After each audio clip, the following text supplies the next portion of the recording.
नीति वचन अध्याय 8। क्या बुद्धि नहीं पुकारती है और क्या समझ ऊंचे शब्द से नहीं बोलती है। वह तो ऊंचे स्थानों के शिखर में खड़ी होती और समझ चौराहों पर फूट पड़ती है। वह नगर के प्रवेश पर फाटकों में पुकारती है, नगर के प्रवेश द्वारों में वह ऊंचे स्वर से पुकारती है। मैं तुमको पुकारती हूँ और मेरी वाणी मनुष्य के पुत्रों के लिए है।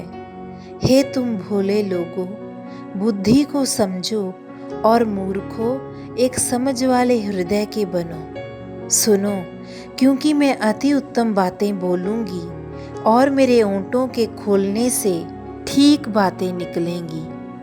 क्योंकि मेरा मुंह सत्य बोलेगा और दुष्टता मेरे ओंठों के लिए घृणित बात है। मेरे मुंह की सब बातें धार्मिकता की होती हैं, उनमें कोई टेढ़ी या विकृत बात नहीं निकलती है।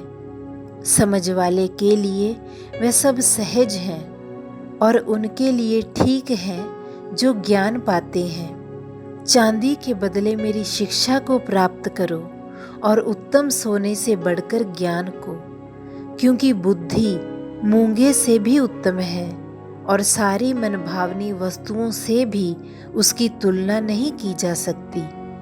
मैं बुद्धि विवेक के साथ वास करती हूँ, मनोरंजक आविष्कार के ज्ञान को प्राप्त करती हूँ। यहोवा का भय मानना बुराई से बैर रखना है।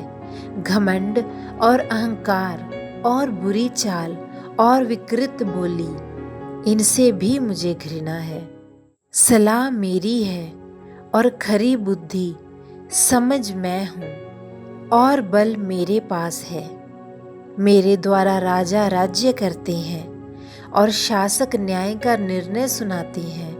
मेरे द्वारा हाकिम शासन करते और कुलीन अर्थात पृथ्वी के सब न्यायी शासन करते हैं। जो मुझसे प्रेम रखते हैं मैं उनसे प्रेम रखती हूँ, और जो भोर को मुझे खोजते हैं मुझे पाएंगे। धन और प्रतिष्ठा मेरे साथ है, हाँ, टिकाऊ धन और धार्मिकता।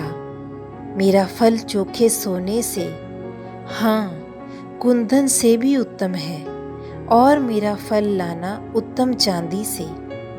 मैं धार्मिकता के मार्ग में अगुवाई करती हूँ, न्याय के पथों के बीच में, कि जो मुझसे प्रेम रखते हैं विरासत प्रदान करती हूँ और भंडारों को भर रही हूँ। यहोवा ने मुझे काम करने के आरंभ से अधिकृत किया, उसके प्राचीन काल के कामों के पहले से।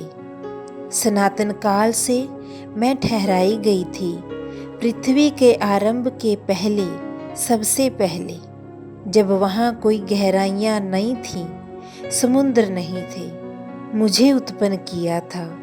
जब वहाँ जल से भरे सोते नहीं थे, पर्वतों के स्थिर किए जाने से पहले, पहाड़ियों को बनाने से पहले मैं उत्पन्न हुई थी, जबकि अभी तक उसने पृथ्वी नहीं बनाई थी, ना ही मैदान या संसार की धूल के कण। जब उसने आकाश को स्थापित किया मैं वहाँ थी। जब उसने गहरे सागर की सतह पर एक गोला बनाया, जब उसने ऊपर आकाश मंडल को स्थिर किया, जब उसने गहरे सागर के सोते बहाए, जब उसने समुद्र की सीमा बांधी कि जल उसकी आज्ञा का उल्लंघन न करे, जब उसने पृथ्वी की नींवें ठहराई, तब मैं मुख्य कारीगर के समान उसके पास थी, मानो एक उसके साथ उत्पन्न हुई, और प्रतिदिन मैं उसकी प्रसन्नता थी और सदैव उसके सामने आनंदित रहती थी। मैं उसकी बसाई हुई पृथ्वी से आनंद मनाती और मनुष्य की संतानों से प्रसन्न रहती थी। इसलिए अब हे तुम बच्चों, क्योंकि धन्य वह हैं जो मेरे मार्गों पर बने रहते हैं। शिक्षा को सुनो और बुद्धिमान बनो और इसकी उपेक्षा ना करो। धन्य है वह मनुष्य जो मेरी सुनता, प्रतिदिन मेरे फाटकों की निगरानी करता मेरे द्वारों के खंभों के पास प्रतीक्षा करता है, क्योंकि जो मुझे पाता है वह जीवन को पाता है और यहोवा की कृपा को प्राप्त करेगा। परंतु जो मेरे विरुद्ध पाप करता है वह अपने ही प्राण को घायल करता है। वह सब जो मुझसे बैर रखते हैं मृत्यु से प्रेम करते हैं।